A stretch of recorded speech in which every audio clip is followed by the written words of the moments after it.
Bonjour à tous et bienvenue dans cette partie de la formation. Nous allons commencer par travailler sur l'interface graphique de notre calculette. Donc pour l'instant, nous voulons créer une interface graphique comme ce que nous voyons devant nous ici. Donc ce que nous allons commencer par faire, si vous me le permettez, nous allons revenir au niveau de notre code. Et là, nous allons commencer par travailler. Mais avant de commencer, on va rapidement tester si notre feuille de style est bien liée à notre document HTML. Pour faire ce test, on a simplement à ajouter un style sur l'élément H1 pour voir ce que ça va donner. Alors, je mets ici color. Alors, color, on peut mettre ici blue, par exemple, plutôt red. Et quand nous revenons alors ici, voilà, c'est bon, la couleur change correctement, ça dit que notre style est bien lié. Donc, nous allons commencer alors par travailler. Donc, ici, nous allons créer un élément au sein de la page qui va s'appeler app, enfin, qui aura pour identifiant app. Et c'est donc à l'intérieur de ça maintenant que nous allons créer notre calculette. Donc, nous allons alors créer un élément qui aura pour classe calculette, voilà. Et une fois que ça c'est bon, à l'intérieur de ça, nous allons créer ce que nous voulons avoir ici comme interface graphique. Mais en attendant, nous allons mettre ici tout simplement calculette. Nous allons mettre une petite bordure. Alors, je vais mettre tout simplement B ici. Et donc là, on va dire que tout ce qu'il y a pour classe B, nous allons lui donner une bordure. Donc, border, un pixel solide et puis CCC. Si nous faisons ça et que nous revenons ici, voilà ce que nous avons pour l'instant. Maintenant, nous, qu'est-ce qu'on veut faire? On veut changer la couleur de fond de notre app, ok, la couleur de fond. Donc, du coup, je vais revenir alors ici et prendre l'élément qui a identifiant app. Cet élément-là, je vais changer sa couleur de fond, donc background color, nous allons mettre tout simplement une couleur. Alors, pour ne pas devoir, si un jour ma couleur change, je dois rentrer dans tout le code et changer partout.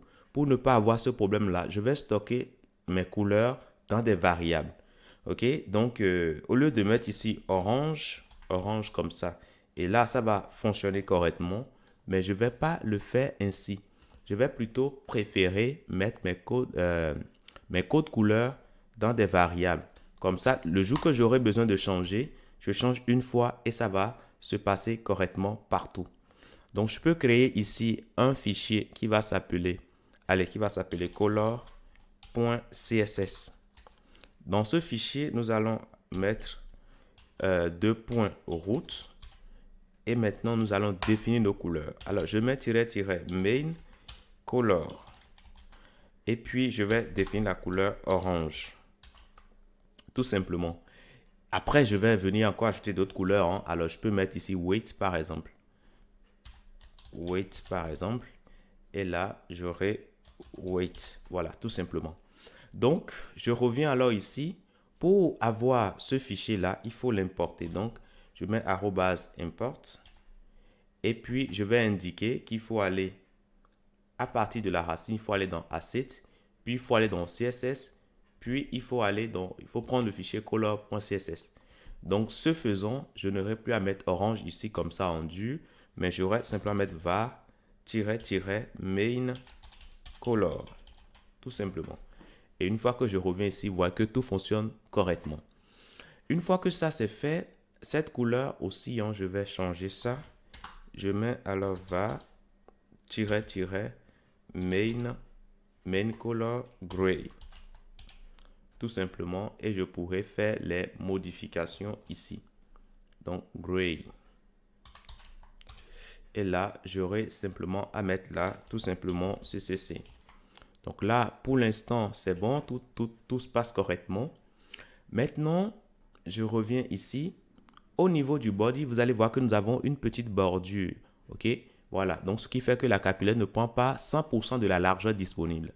Donc, je vais réduire cela, je vais interdire cela. Donc, je prends le body. Je prends le padding qui est à l'intérieur. Je le mets à 0.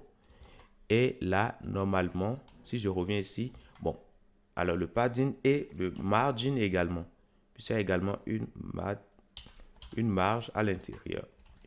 Voilà, donc si je fais ça et que je reviens ici, voilà, il n'y a plus de marge il n'y a plus de marge intérieure ni de marge extérieure. Donc ça, c'est bon. Maintenant, je veux occuper 100% de la hauteur disponible. Donc pour le APP, je vais alors mettre ici weight et je mettrai 100 VH. VH pour dire je veux prendre 100% de la hauteur du média, ok, qui est utilisé. Donc du coup, quand je reviens ici, voilà, je prends bien 100% et c'est bon. Maintenant, notre calculette qui est ici, nous voulons centrer ça, ok, nous voulons centrer ça. Nous voulons changer également son fond. Donc je vais prendre alors ici l'élément qui a pour classe calculette et cet élément là, je vais changer sa couleur de fond. Background color, je mettrai simplement var main color et je mettrai ici white tout simplement pour dire je vais changer sa couleur de fond. Là c'est bon. Maintenant je ne veux pas occuper 100% comme ça de la largeur disponible. Et de ce fait, je vais alors définir ici un width. Width, ici, je dirais que je veux occuper 90%. Ok, si je fais ça, là, vous allez voir que j'occupe bien 90%. Mais là encore, c'est beaucoup. Ok, nous voulons avoir quelque chose qui a à peu près cette taille que nous avons ici. Donc, du coup, nous allons alors dire que on prend bien 90%, c'est vrai, mais au maximum, ok, mass width, au maximum, nous ne voulons pas dépasser 300 pixels. Ok, donc en faisant ça, si je reviens alors ici, au niveau de mon affichage là, qu'est-ce que je vois? Je vois un élément qui prend quand même une place raisonnable en largeur au sein de ma page. Donc ça, c'est déjà pas mal. Maintenant, après, on peut réduire un tout petit peu, hein, mais pour l'instant, je trouve que ça va bien comme ça. Maintenant, nous voulons quand même centrer notre calculette. Ok, c'est ce que nous voulons faire. Nous ne voulons pas que ça se colle comme ça au bord supérieur gauche. Donc, nous voulons centrer ça et pour le faire, on aura beaucoup de facilité en rendant notre élément APP flexible. Une fois qu'on rend notre élément flexible, on pourra jouer sur le positionnement de cet élément très rapidement. Donc, de ce point de vue, je viens alors au niveau du APP, Display, et je mettrai tout simplement Flex. Ok? Une fois que cela est fait, rien ne se passera de manière visible. Bon, là, ça prend 100%. Oui, ça, c'est bien. Mais ce n'est pas ce que nous voulons. Nous voulons centrer suivant l'axe horizontal. Donc, du coup, je vais alors utiliser Justify Content Center pour dire je veux centrer suivant l'axe horizontal. Et quand nous allons revenir ici, on voit que notre élément, au lieu d'être collé au bord gauche ici, vient se centrer suivant l'axe horizontal. Alors, moi, je ne vais pas forcément mettre des commentaires, hein, mais vous pouvez mettre des commentaires à chaque fois pour ne pas oublier ce que vous faites. OK? Alors, center by Y. Non, ins pour l'axe vertical. Enfin, pardon. Ins pour l'axe horizontal et Y pour l'axe vertical. OK? Donc, cette propriété qu'on a en dessous ici permet de centrer suivant l'axe horizontal. Donc, du coup, on va mettre ici center by Y pour dire centrer suivant l'axe vertical. Et là, dans ce cas, c'est plus justify content, c'est plutôt align item. OK? Pour ceux qui ont fait la propriété Flexbox avec moi, normalement, vous allez pouvoir vous en sortir sans difficulté. Et là, voilà, vous voyez que l'élément vient de se centrer correctement par rapport à la page telle que nous le souhaitons.